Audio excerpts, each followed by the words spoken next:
Have you ever said yes when everything in you was screaming no? Stayed, agreed, endured, just to keep the peace, to survive, to not disappoint, and then slowly, quietly, felt yourself disappear. This video is for you. Hi, my name is Lietta and this is You Are Okay. I'm a psychologist who lives with depression, and here is the space where we talk, where we heal, grow, and come home to ourselves. Today, I want to talk about something that I believe isn't discussed enough, but affects almost every one of us in ways we don't even realize.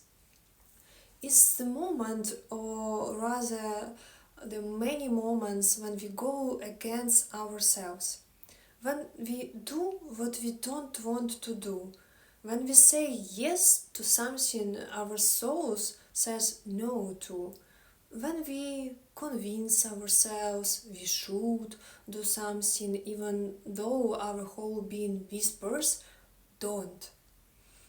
And how over time this silent betrayal leads to something deeper, the slow loss of ourself, the build-up of self-blame, and eventually to depression. The invisible choice we make every day. Let's be honest. How many times in your life have you done something not because it truly felt right, but because you felt you had to? Maybe it was a job you didn't want to take because you were dreaming about something else. Maybe it was a relationship you knew wasn't right. Maybe it was a career path that made your soul shrink every day. Maybe it was saying yes when you desperately wanted to say no. And your mind gave to you a thousand reasons why this was a smart choice, that it would be worth it, that you were just being emotional or overreacting.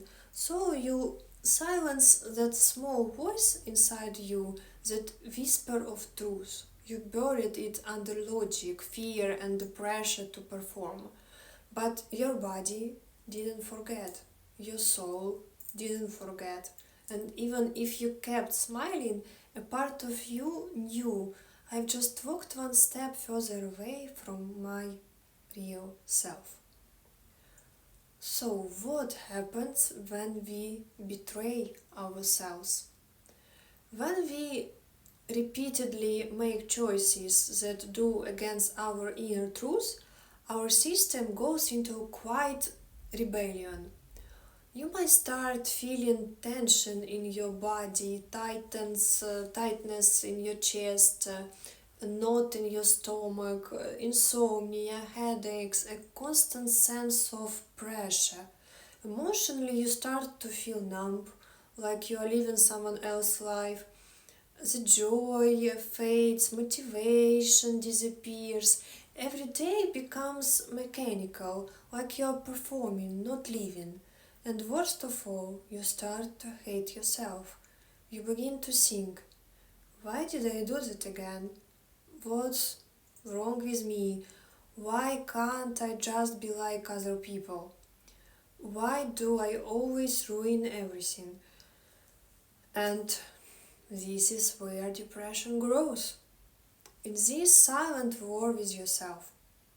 When the mind becomes your judge and the soul has no more room to breathe, the illusion of should. We are often told to be responsible, to be logical, to follow the rules. But who writes those rules?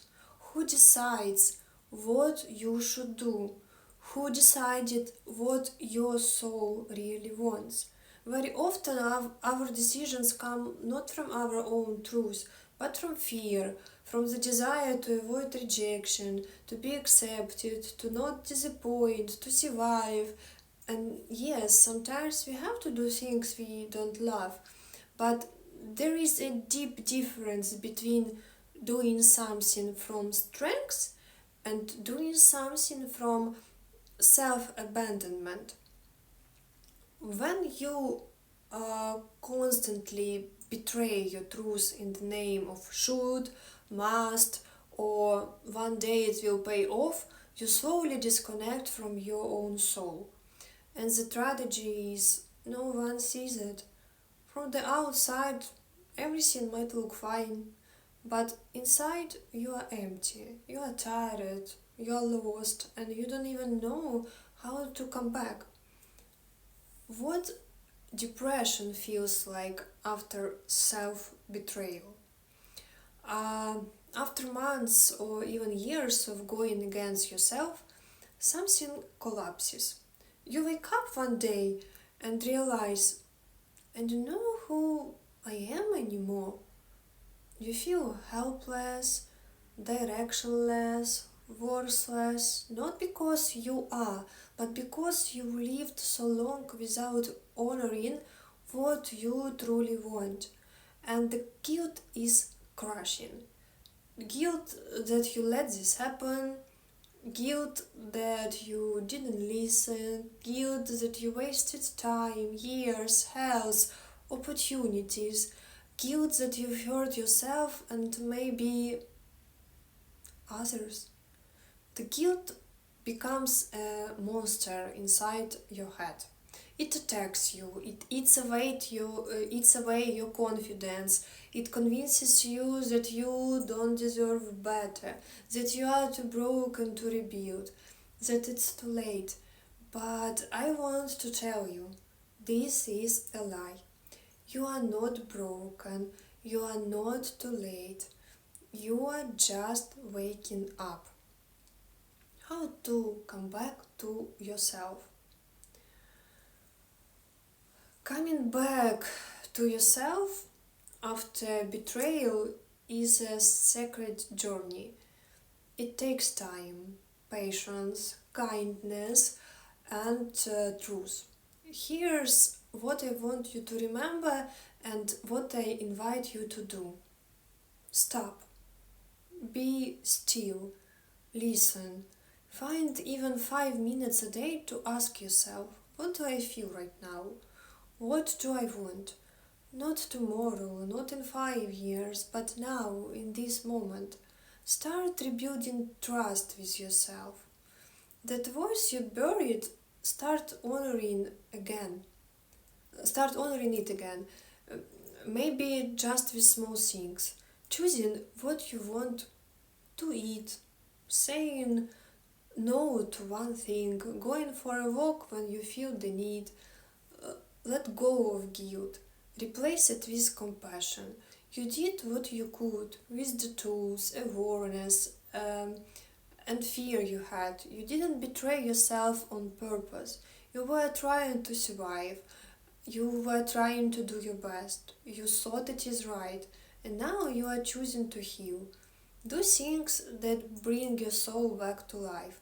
It could be art, it could be music, could be book, business, prayer, writing, nature, helping others, sport, dance, whatever reminds you that you are alive, that your body and your soul are meant to feel, not just to function. Seek help if needed. Therapy, coaching, support groups, spiritual mentors. You are not meant to walk this path alone. You are allowed to be supported. Stop comparing your life to others. Your journey is sacred. Your timeline is yours. You are not behind. You are exactly where you need to be to begin again. So, if you are in this place right now where you've lost yourself, where you feel the weight of guilt, regret, or confusion, I want you to remember and know you are not alone. You are not broken, you are not too late, and you are a soul learning to return to its own truth. And in that return, there is power, there is beauty, there is healing. You are allowed to change, you are allowed to choose differently. You are allowed to be happy. From this moment forward, choose yourself first, again and again and again. And I want to be here working with you, reminding you that you are okay. Thank you so much for being with me today, and I hope to see you in next videos.